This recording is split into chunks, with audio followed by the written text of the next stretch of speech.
Morning, everybody. Out here in the studio in the woods. Got some company over here. Right? There's some geese flying down the river. It's also a little nippy for this time in April. It's supposed to warm up later. Anyway, I put up a post yesterday of a panoramic photo I shot several years ago, actually here in Thatcher Woods, a little bit further away from here where I am right now. And just want to do a quick little video about that because it sold. It licensed on Alamy for $314.50, I think it was. Don't have it right here, but licensed for a book cover, and since it's a panoramic, probably a wraparound book cover. So every once in a while, stock photography surprises you, and you get a nice sale. So of course I get 40% of that, which is what, 125 and change. Better than a sharp stick in the eye, right? So here are the shots. Actually, what I'm going to do is I'm going to put up the two frames that I took that are part of that panorama. It's a stitch panorama, and then I'll put up the panorama itself.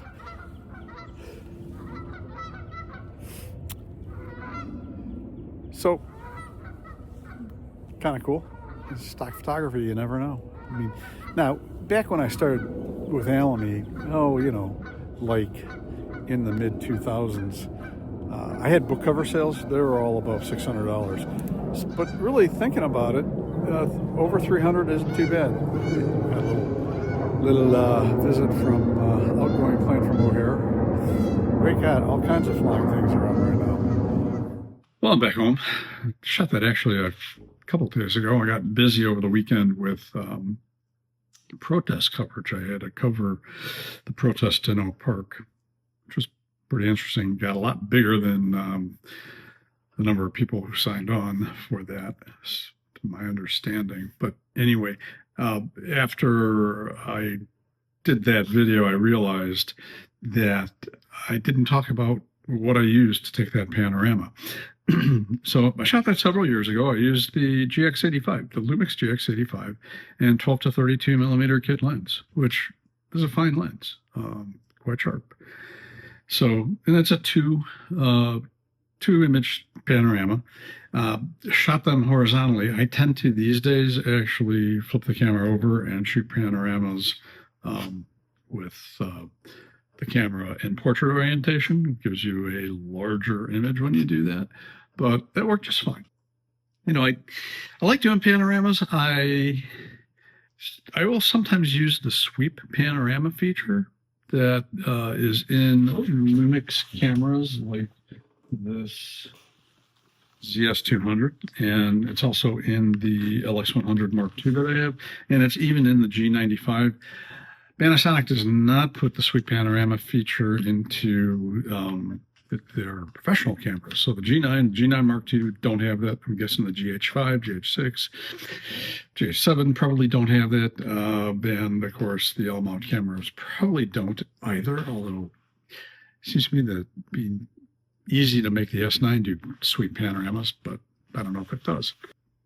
Yeah, in fact, I'm going to put a couple panoramas up because the sweep panorama, I mean, I know people look down their noses at the sweep panorama, but if you're careful with them, you can get some pretty decent results. So I had this camera with me when I was shooting that video, the ZS200, and I did a sweep panorama at a place where there were railroad tracks and a bridge.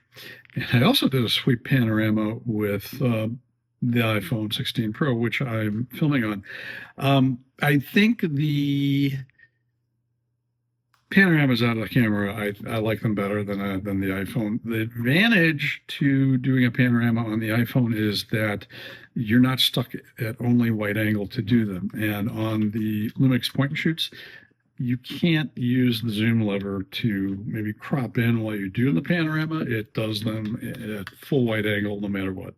The ZS200 does that. The LX100 Mark II, and I'm assuming the LX100 does that.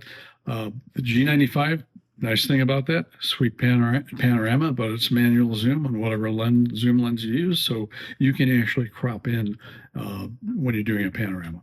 So just thought I'd briefly talk about doing panoramas. I might do another full video about panoramas because I've actually had a few of them licensed as stock because they do fulfill a need. Anyway, I hope this was interesting to you. If it was, please pop that thumbs up button. Any questions or comments, leave them down below. I'm Todd Banner.